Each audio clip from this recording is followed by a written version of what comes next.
Hey guys, it's the Patient Hodler coming at you with my first ever video, and in this video we are going to discuss if some of the Marvel comics in the Veve app can reach $100,000 per piece and create some life-changing wealth for you as investors. In order to do that, we shed some light on collecting styles, rarities and the fundamentals of the comics. But before we go, I have to say, I'm a crypto and NFT investor, but not a financial advisor. So please do your own research and look into the fundamentals yourself. As most of you probably already know, the Veve app has launched over 20 comics as NFTs since the mid of August. Those are fully readable, usable in the AR functionality of your cell phone, but not yet able to put in your digital shelf. But this will come in the future according to the developers of the Veve app. The comics are being launched in 5 different rarities. We have common, uncommon, rare, ultra rare and secret rare, with different covers and everyone with a unique mint number, which is displayed below the comic. But before we evaluate if some of these comics can go 10x, 100x, some of them beyond 100,000 per piece, we have to evaluate if an investment in those NFTs is valuable at all. At first, we have to look at the fundamentals of the app and of the producer of those comics itself to then know if we can or should invest in these comics. In the last years, the Veve app and the team around it has accumulated and announced a lot of very important and magnificent partnerships. For example, with Marvel, which is a part of Disney, and in the last days they have announced the partnership with Disney Plus as well, including Pixar and Star Wars and other things. This, in my opinion, is enough to say, yes, it is valuable to invest in NFTs on this platform, because if those big companies and brands trust to launch their NFTs on this platform, then I can trust in this as well. Because a Marvel company or a manager at Marvel will never decide to launch a comic on this site every week or 2 times per week if there is no substance behind it. So I will trust in this part as well. And there is more to come, because we know that people in the Veve team, like David Yu and Alfred Kahn and all the others, are holding some other licenses that not have been announced yet. So there is potential to grow for the app, and this will attract different groups of collectors. Like, for example, when they launched the Star Trek collectibles, the Enterprise and the Borg Cube, this attracted a lot of people that are especially fans of Star Trek, the so-called Trekkies. Now, when they bought the Enterprise, they were looking around what other NFTs are in the space. So some of them said, well, 9, 10 euros for a comic with a cool cover of Marvel, well, I might buy it. And then the user base keeps growing and the buys are spreading out into other topics. So in my opinion, this is a very bullish scenario or bullish fundamental to say, okay, there is a lot of room to grow. The second aspect is how collectors are being addressed in the app. So with the announcement of the Master Collector program in the recent days and the specification in the AMA that was released yesterday at the point of taking this video, we know that there are different incentives to collect full collections. So there are like having a full set of a collection. There are some collectibles that are a full set on their own. Secret rares and ultra rares give some extra points, but also we know that regarding comics, it is now valuable to hold a sequence of one storyline of a comic. For example, if you have the Amazing Spider-Man number 1 and they release the Amazing Spider-Man number 2, if you hold both of them, you have a sequence where you get extra points for your Master Collector program. This means that someone who holds the Amazing Spider-Man issue 1 will also very likely buy the issue 2 of the Amazing Spider-Man, and someone who has recently joined the app and participated in the drop of number 2 will look back and see if he can afford number 1. So it's only necessary to hold a common version to already have the sequence. Let's have a look at the different types of collecting that is possible within the Veve app. And for me personally, the most important thing of collecting is that I like the item that I want to collect. So if I like the cover of a comic, I might buy it. For example, The Power of X #1 comic, the common cover was so cool that I said if I don't get anything on the drop, I will still buy this common cover. Nevertheless, it will cost already 20 or 30 euros or dollars. And I did that. I got something on the drop, but it was not a common. And now I bought the common cover as well. But let's look at those different types of collecting. The first type that I want to present to you is the horizontal type of collecting. So in this strategy, and I follow the strategy, you want to own one of each comic that is coming out. So you would have a full collection in the sense, horizontally, of every common that there is.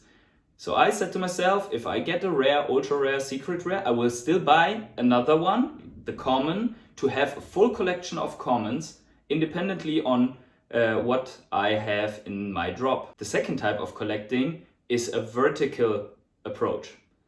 If you really like one comic, you can just buy every rarity of this. There are certainly some people out there that are fan of one specific comic, especially those who have collected physical NFTs before. They are coming into the space as well. The third type of collecting is a rarity approach, where you would say you have a lot of money and you really like Marvel Comics, so you want to hold a secret rare of every comic that there is. So this is similar to the first part, but with a higher budget. The fourth type of collecting is the one that is Veve oriented. So you would look at how can you get the most benefits and maybe the most followers, and then you would look at, okay, I need secret rares to get some extra points. I need to complete a collection. So this approach is all over the place, because you would buy one of each that is giving you the most benefits in points to use additionally on your drops.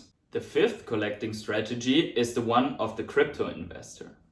So these people are not primarily interested in the collectible, but in the scarcity of the collectibles. And we will talk about this in a second.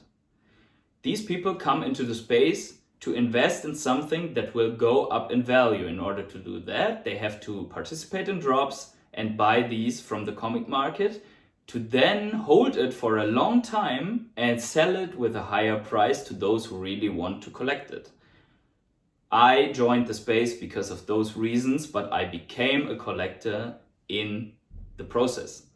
So I was already liking collecting things like coins, for example, or stamps. I already have a little bit physical collection in that sense. So the inner collector was already approached by Veve, and coming from crypto, now I really like my collection, and it's very hard to think about selling any of those comics. And I have over 100 collectibles already in the app. Now, talking about rarity and scarcity, because ultimately this is the biggest driver of the price. If we take one drop, like for example, Journey into Mystery number 85, which is the first appearance of Loki. It's Thor versus Loki, and it has a classic cover on all of the editions, but a really classical white one on the secret rare. Why do I take this as an example? Because it's not a special edition in that sense that it's like the first drop of Marvel or Kang the Conqueror with a very low edition number, but it's somewhere in the middle. There were 50,000 editions of the whole comic and 500 of the secret rare. Now we have to let this sink in if we want to predict the price on these comics, because this means that only 500 people in the whole world can have and own a secret rare. Now we have to deduct from that number also that Veve is holding, I think, about 10% still of these comics. They were never issued in the drop. Maybe they will use them for giveaways, or they gave them to the development team as an asset which is holding value. So realistically, there are 450 of those comics out there. I was lucky and I got one on the drop, so you have 449 to go to include in your collection. Now, how can this raise the price? So we only need to find 449 other investors who are going to buy or hold this comic until a certain amount, a certain value, which they are ready to sell it to someone else who is invested or interested. Now, we know that there are a lot of Marvel fans out there with very deep pockets. For example, we know that Nicolas Cage is a very dedicated comic investor in the physical comic world, but might be that he can just join the app and buy one of every secret rare, and then you are already -1 on this. Considering that there are 19.61 million multi-millionaires in the whole world, it should be very easy to find 450 other multimillionaires who really want one of these editions and are ready to pay 100,000 euros for the first appearance of Loki for a secret rare. But this is only the secret rares, like 500. If you look at the vertical approach of owning one common of every edition, it is only possible for 50,000 people to have any edition of this comic and only 40,000 people to have a common of this specific comic. Considering that, for example, the Kang drop and the Thor drop have even lower edition sizes, only 10,000, and only 5,000 of them are commons, there are only 5,000 people out there who will ever own a full common collection. So with that, it's already imaginable what is happening with the price. The more users are being dragged by these factors that I've mentioned before, like other collectors that will also buy some of these comics. What will happen when the user base is growing from, I think, around 700,000 at the moment, and let's say not all of them are active, it's 500,000 that is active, to 10 million users? Then it will be very scarce to have 50,000 comics in one drop. So I recommend to patiently hodl your comics, of course not financial advice, and wait what happens with the price over the time when the app grows and more users flood into the space. Now there is one other very interesting aspect that was announced in the Master Collector Program article and yesterday discussed by David Yu and Rice in the AMA, which I found very interesting. The possibility of burning collectibles in order to get points to use then on drops you really want. So let's say there's a guy who has the Kang common collectible and he just is not so interested. It trades for around 200 euros in the market, but he wants the points, or let's say it's a common of the first comic drop. He then can go and burn this comic to get the additional points. This means that at that moment, your comic holding will be more scarce forever, because a burned comic will never come back into the circulation. The same thing goes for collectibles, and the same thing goes for the OMI token when OMI tokens are being burned by our daily purchasing and selling on the market. So it's very interesting to me as an investor to hold valuable digital assets that can even decrease in the number in the circulation by so many factors as I have already described. So in my opinion, yes, the secret rares, all the secret rares that came out can easily blast through $100,000 each if the app continues to attract more and more wealthy and not so wealthy but lucky people in the drop, and the user base grows to the millions, and then you are owning comics of the first Marvel and the second Marvel season, and they will be really, really scarce. We have seen this with the first drops of Vivi.